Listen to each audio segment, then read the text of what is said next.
Saffron finch, a treasure of nature. You are watching one of South America's most beloved birds, the saffron finch, known for its bright yellow feathers and cheerful song. This small bird has captivated nature lovers for generations. The saffron finch lives in open fields, rural areas, grasslands, and forest edges where it can find food and safe places to raise its young. Its diet consists mainly of seeds, small fruits, and occasional insects that provide additional nutrition.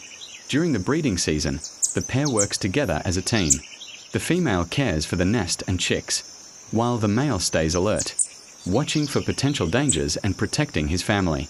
The chicks depend entirely on their parents during their first weeks of life. With constant care and feeding, they grow stronger each day. Unfortunately, many birds face threats from habitat loss, wildfires, and illegal capture.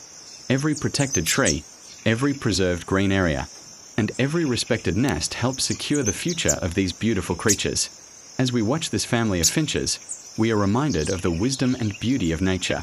Protecting birds means protecting life. If you love nature, join us in valuing and preserving wildlife. Guardian of the species Refuge.